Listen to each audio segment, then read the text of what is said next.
The old woman's eyes blazed with spiritual fire as she stood in Alaba Market, Lagos.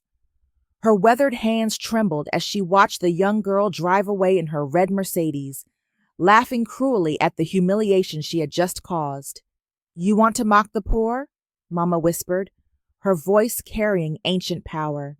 "You want to treat human beings like worthless dirt? Then you will learn what it means to have nothing."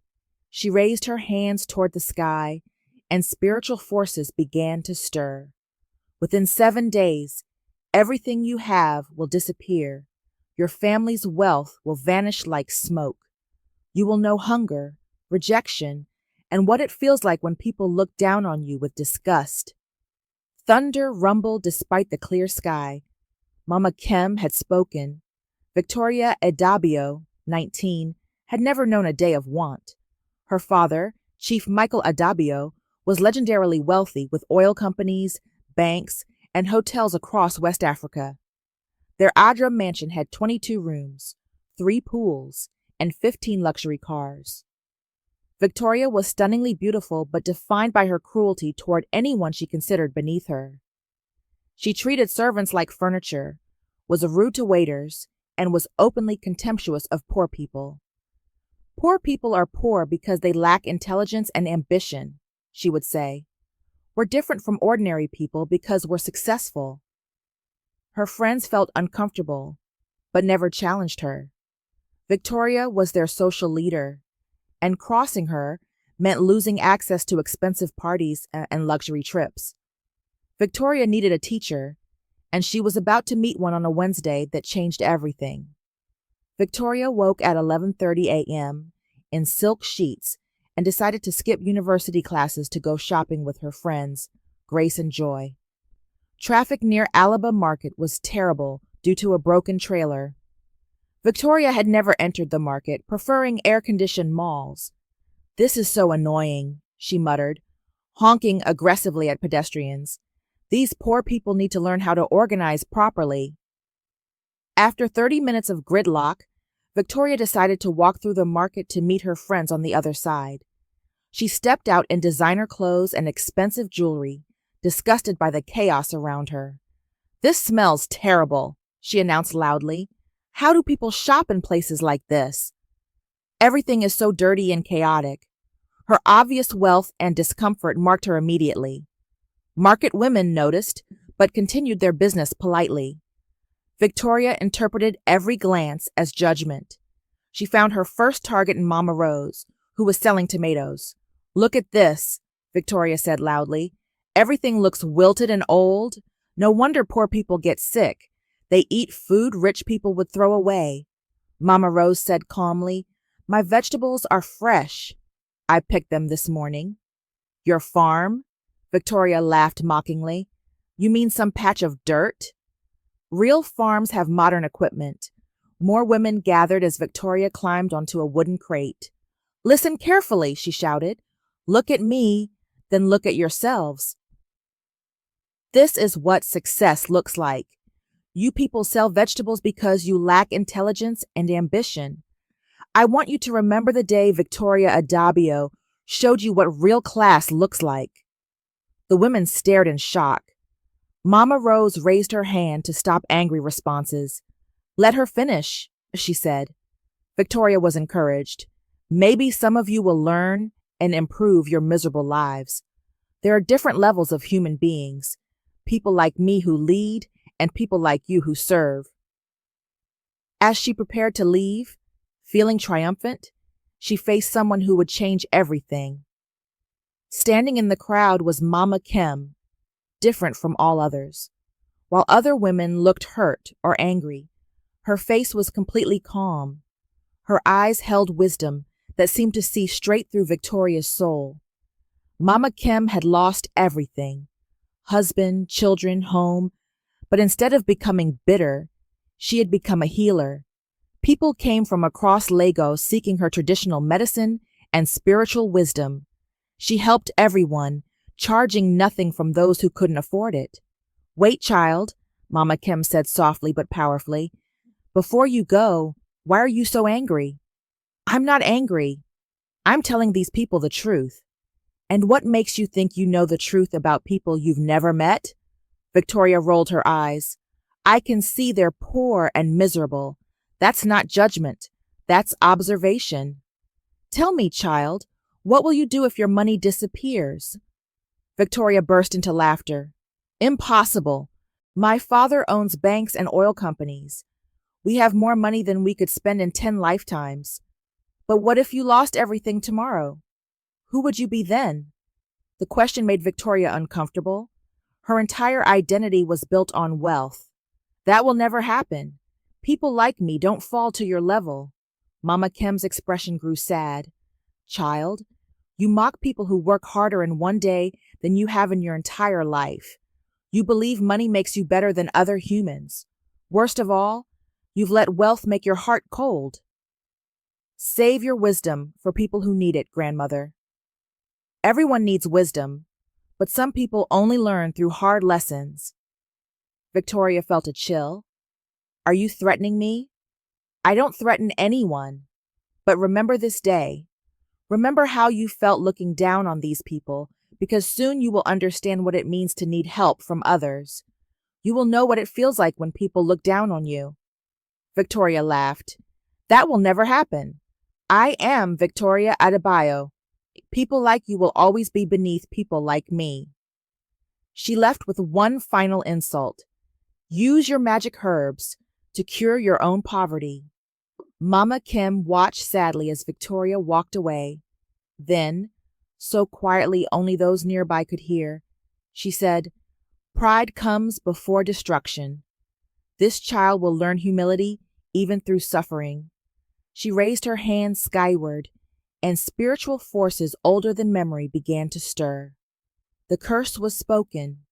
Victoria's days were numbered. On day 1, Victoria felt triumphant, laughing with friends about her performance. She posted a mocking selfie that received negative comments as word spread about her cruelty. On day 2, there was more negative attention. Her Instagram post went viral for the wrong reasons, and classmates whispered when she passed. On day 3, her credit card was declined. Banks cited unusual activity requiring her father's personal attention. Chief Adabio looked pale when she told him. On day 4, friends canceled plans. Jem told her parents forbade association with Victoria due to the viral video of her market speech. On day 5, Victoria woke to her father shouting on the phone. What do you mean the London deal fell through? Chief Adebayo looked aged overnight, his hair messy and eyes red with exhaustion. Victoria, we have a serious problem. Someone stole $50 million from our London account. The entire Ghana oil project collapsed. Most of our money was invested there. If I can't fix this, we might lose everything. On day 6, banks called constantly, and lawyers arrived with papers. Victoria watched her father's confidence crumble with each piece of bad news. On day 7, Victoria woke to trucks outside. Bank officials were repossessing everything. Furniture, cars, clothes, jewelry. They're taking everything, Chief Adabio said, signing papers. The house, cars, all of it. Where will we live? I don't know. I have failed you completely. As Victoria watched strangers carry away her entire life, she remembered Mama Kim's words. You will understand what it means to need help from others. The prophecy had come true with terrifying precision. Victoria and Chief Adabio spent their first night homeless in his car behind a gas station. Victoria had never experienced such discomfort.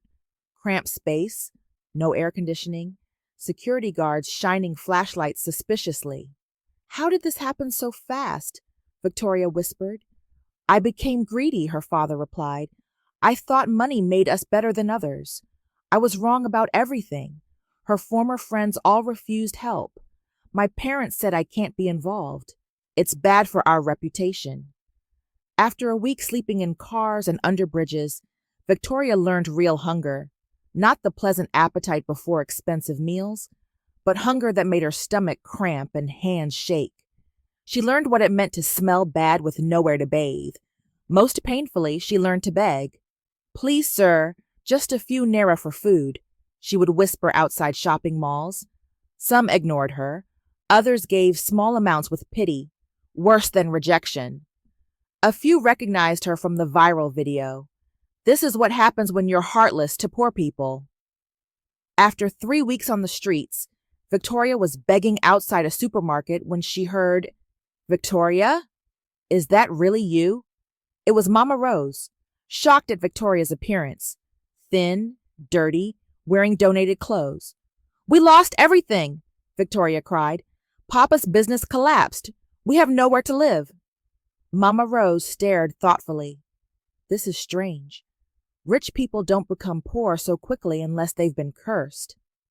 Mama Rose took Victoria to Chief Adebayo, now sitting defeated on park benches. "Chief, this isn't normal business failure.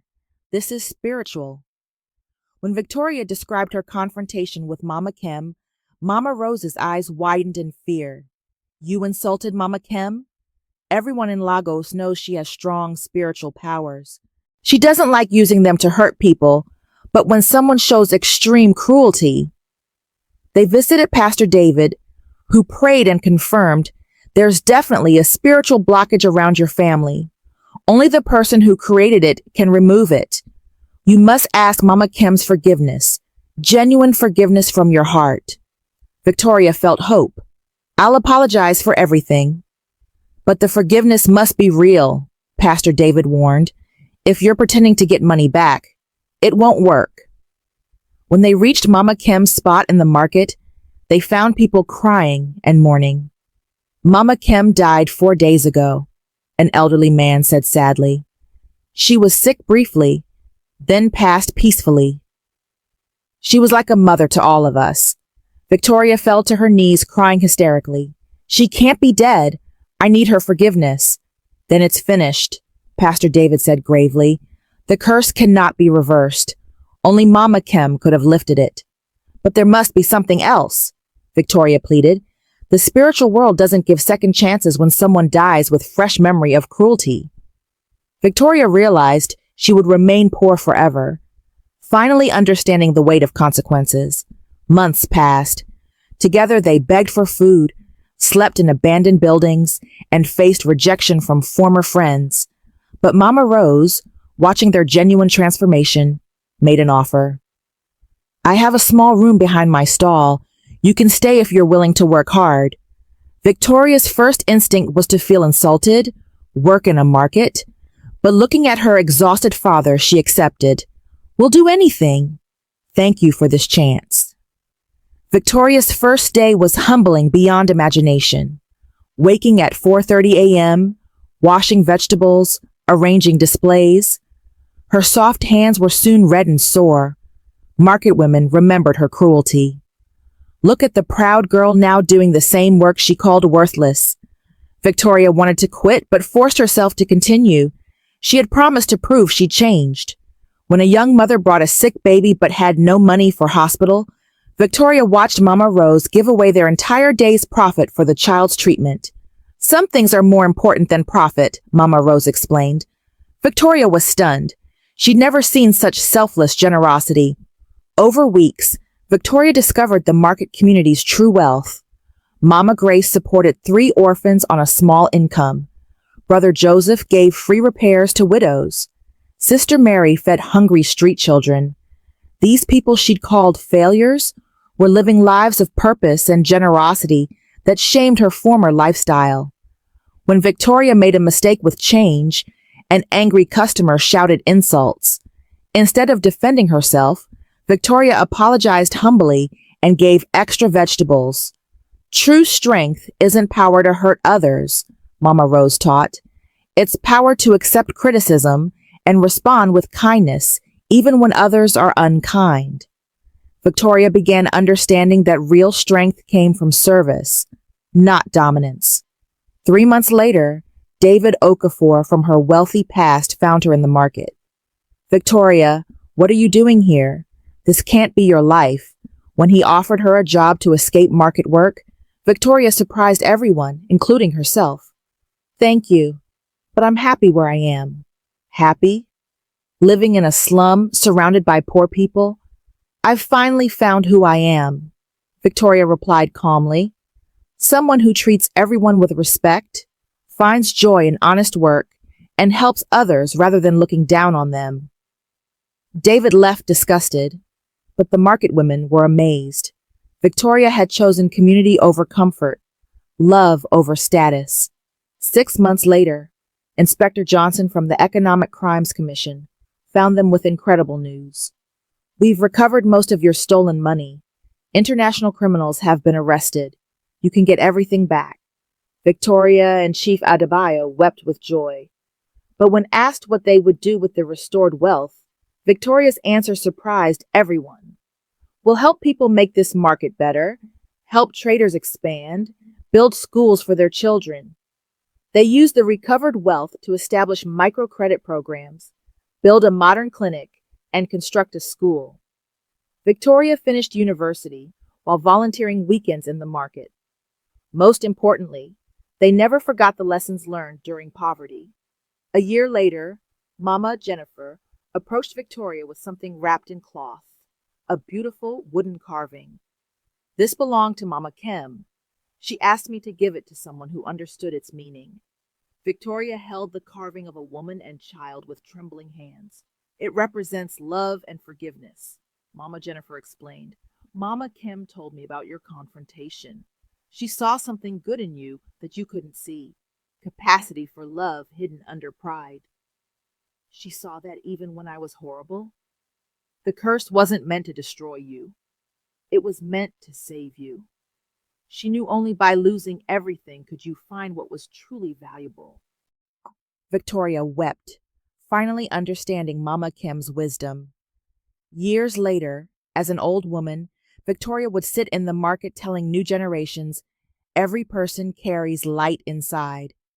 Your job isn't to judge by appearance, but to help their light shine. Be kind to everyone. You never know when your kindness might change someone's life. And in every heart that heard Victoria's story, Mama Kim's spirit lived on, teaching the eternal truth. Love is the only magic that matters, and kindness is the only power that lasts forever. If this story has touched your heart, please share it with someone who needs to hear that change is possible. Share it with someone cruel who needs to learn humility, someone hurt who needs to believe in forgiveness, or someone lost who needs to know they can be found. Your own story is still being written. What ending will you choose? Remember, no matter how far you fall, love can lift you up. No matter how much you have hurt others, forgiveness is possible. Everyone you meet carries an inner light. Help them find it. Please subscribe to this YouTube channel for more great African heritage tales with moral lessons. Thank you.